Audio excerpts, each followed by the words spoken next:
Hey guys, today I'm back with one of the easiest smoothie recipes out there, and I just know you're gonna love it. I'm taking one of the world's most popular superfoods and turning it into a protein-packed smoothie that is delicious and comes together in just 10 minutes. Say hello to the creamiest avocado smoothie in existence. It's the perfect breakfast because it's filled with healthy fats, fiber, and protein, and it's also a great snack for when you're craving something sweet, but also need something filling to power you through the rest of the day. Now, there are a few tips and tricks to making this a super thick and creamy smoothie, so let's dive right into the recipe. First up, assemble your ingredients. You'll need a banana, a cup of coconut milk, half a cup of frozen avocado, half a cup of frozen mango, 2 cups of baby spinach, and half a cup of vanilla protein powder. This is my basic avocado smoothie recipe, and you can of course make substitutions. I'll get to those in a bit. For now, gather those ingredients together and have them ready to go in the blender. In terms of the banana, you're going to want to make sure that it is the perfect shade of yellow or even a little overripe. You definitely don't want to use a green banana here because it'll be too starchy and won't help to provide that sweet flavor you're used to with smoothies. Like I've said in the past, this is the perfect opportunity to use up an overripe banana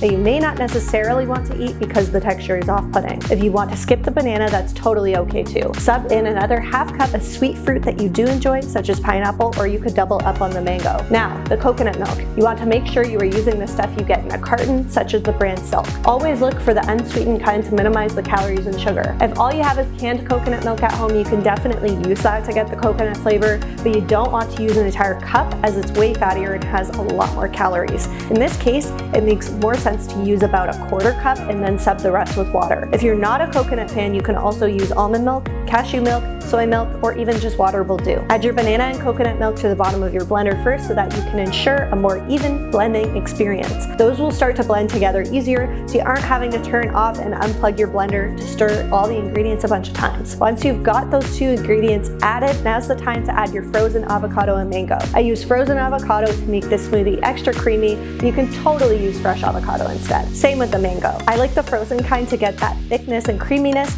but you could go with fresh if you need to. You're probably used to seeing frozen avocado more and more at your local grocery store, so if you didn't already know, you can freeze fresh avocados you buy at the store as well in case you have a surplus of them. The texture is slightly different if you're trying to enjoy it in a taco or in a sandwich or something, but for the most part the taste is the same and frozen avocado is perfect in smoothies. Give it a try if you haven't already. And obviously it should go without saying that you don't need to use frozen mango in this recipe. Pineapple, grapes, apples, and peaches are other great options, and you can even use frozen berries. The thing with berries is that they will change the color of the smoothie and you're more likely to get seeds floating around, which will compromise that creaminess, so just keep that in mind. Once you've added your frozen fruit, you're going to add in 2 cups of baby spinach. I recommend spinach since it is super versatile and you're more likely to use it in other recipes, but you can go ahead with any greens here. Kale, romaine lettuce, and Swiss chard are other good options. Stay away from arugula and other more peppery greens as they will overpower the flavor of the smoothie. Now, the final key to tying this smoothie all together is to add some protein. I really think our recipe is not a proper snack or meal without some protein. There are lots of options here, and to keep things simple, I've chosen to add half a cup of protein powder. I normally use a whey protein powder, but I've recently given Vega Sport a try